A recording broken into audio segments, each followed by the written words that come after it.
वरना व्यक्ति सोचो कितना परेशान होता है जब आदमी ये सोचता है कि अब मैं मर जाऊं। मर जाने का निर्णय कितना अंतिम निर्णय है। ये निर्णय कोई कब लेता है? जब सारे दरवाजे उसके लिए बंद हो जाते, तब वो सोचता है कि मैं आत्महत्या कर लूं। लेकिन ऐसे कितने लोग हैं जो मरना चाहते थे, पर कानों में भगवान की कथा पहुंच गई तो उन्होंने निर्णय बदल दिया और दुखमय जीवन से कथा के द्वारा भगवान की कृपा हुई तो सुखमय जीवन जीने लग गए। कथा दुखी से सुखी बनाती है। कथा सुनेंगे ना, आप दुखी नहीं रहेंगे।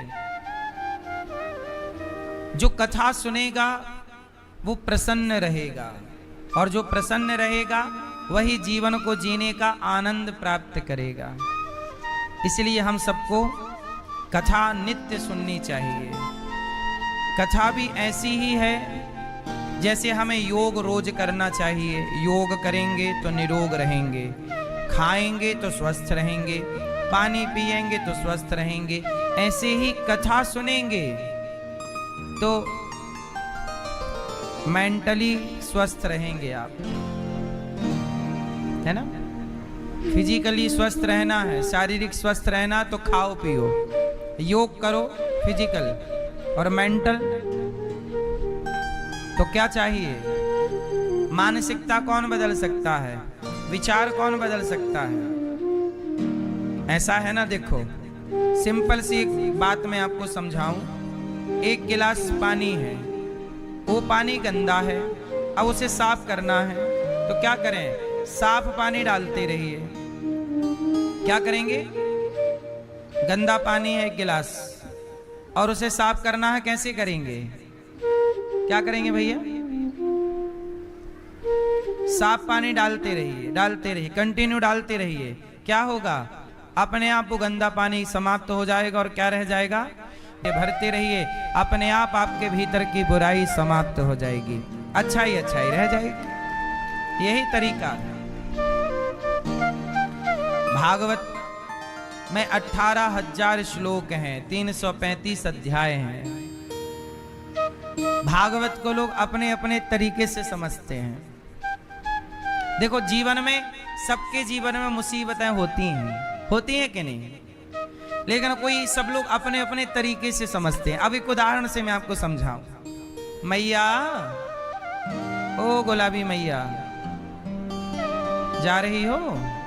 ये ज्ञान प्रॉपर होगा। लेकिन इस सत्य को, ईश्वर सर्वत्र है, इस सत्य को सब अपने अपने चश्मे से देखते हैं। इसलिए तुलसीदास जी ने लिखा है कि जाकी रही भावना जैसी, प्रभु मूरत देखी तिन। खंबे को देखा हिरण्यकश्यपु ने तो बोला कि खंबा है, और खंबे को देखा प्रहलाद जी ने तो बोले भगवान है। लाइन वही है, पर देखने वाले दो हैं, तो अपने अपने हिसाब से देख रहे हैं। क्योंकि उनके अंदर जो है, कागज की टेंशन है तो कागज दिख रहा है, लड़की की टेंशन है तो गदही दिख रही है, कागदही। ऐसे ही जब हृदय में भक्ति रहेगी, तो जब भक्ति होगी भीतर और फिर आप नजर डालोगे बाहर, तो हर जगह आपको भगवान ही भगवान नजर आएंगे। तो इसलिए कहता हूं कि बाहर वह दिखता है जो भीतर होता है। यदि भीतर भक्ति है तो भगवान बाहर है, और भीतर भक्ति शून्य है, नहीं है, भगवान का साथ चाहिए। सुनो, हम सबको क्या चाहिए? अच्छा एक बात बताएं, आप मानो या ना मानो, पर सबको चाहिए भगवान। भगवान का एक नाम है आनंद। सबको क्या चाहिए? आनंद चाहिए। सबको आनंद चाहिए, सबको। चींटी को आनंद चाहिए, हम जीवों को आनंद चाहिए। सब लोग भगवान को ही चाहते हैं। अच्छा देखो ना, पानी जब बरसता है तो पानी बह बह के कहां जाता है? पानी दुनिया में कहीं भी बरसेगा, वो बह बह के समुद्र की तरफ ही जाएगा। आपके घर से बहेगा, नाली नाले में जाएगा, वो फिर जाएगी नदी में, नदी जाएगी बड़ी नदी में, बड़ी नदी जाएगी समुद्र में। धरती में कहीं भी पानी बरसे, वो पानी कहां तक पहुंच जाता है?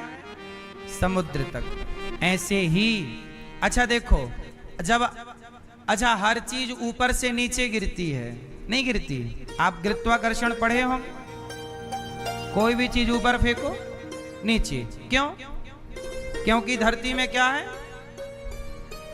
अच्छा ये बताओ, हर चीज ऊपर से नीचे गिरती है, पर एक चीज है जो नीचे से ऊपर जाती है। भैया बताएंगे हमारे, चुप रहेंगे सब। ये भैया बताएंगे वो कौन सी चीज है जो नीचे से ऊपर जाती है? क्या?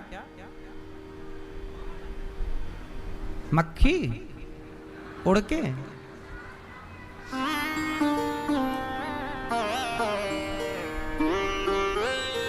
पाप, भाप।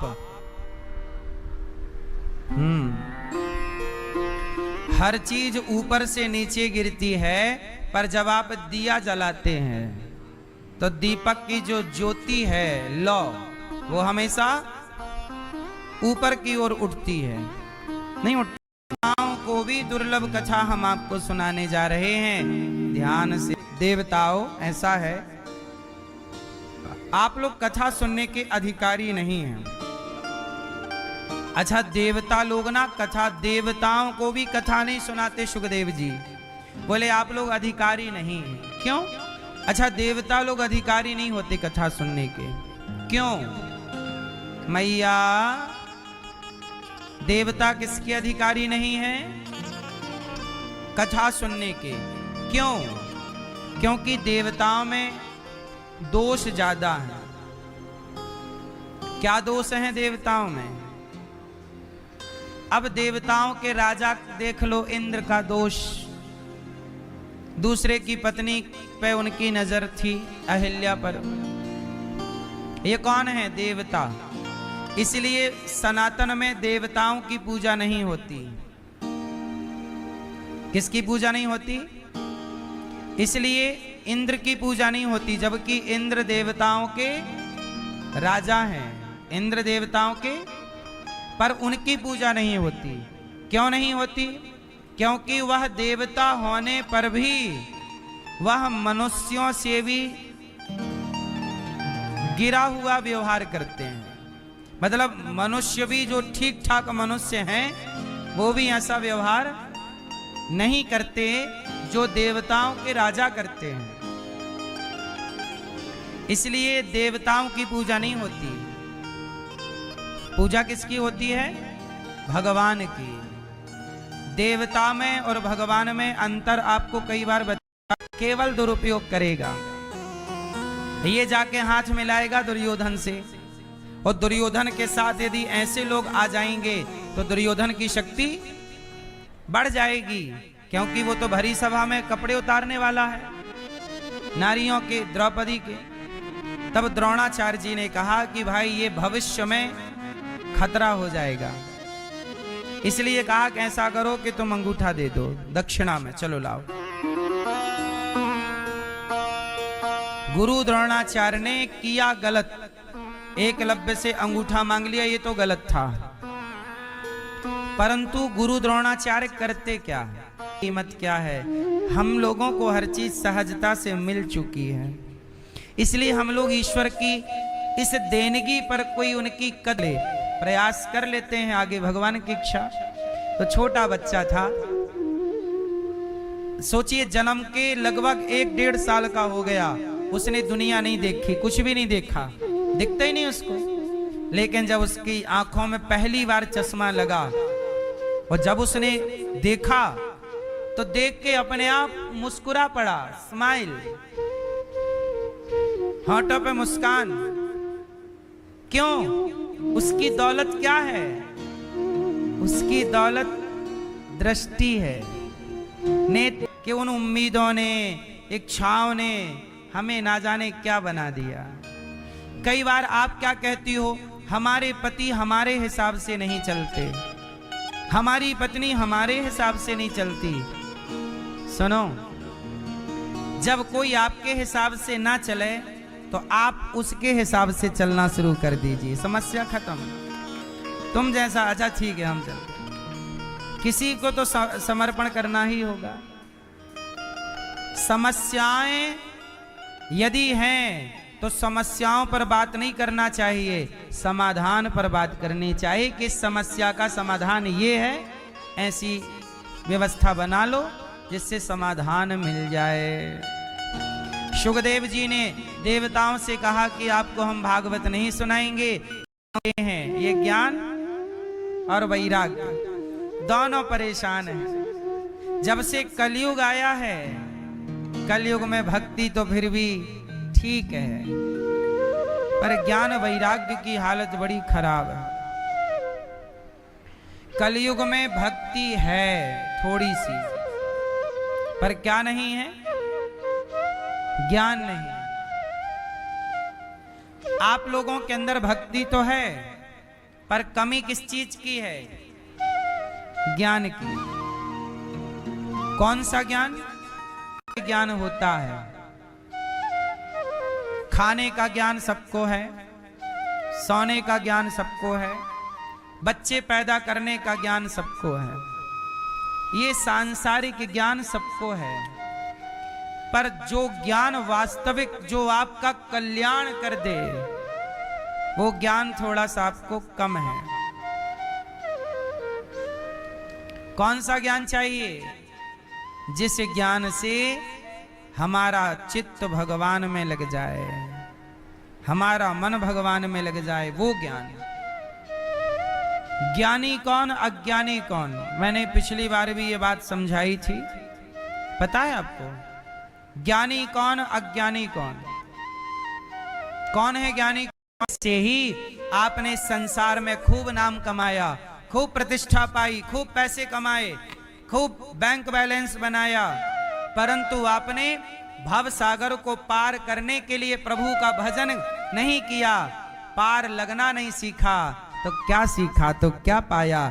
जो यहां कमाया है वो थोड़ी आपका साथी है।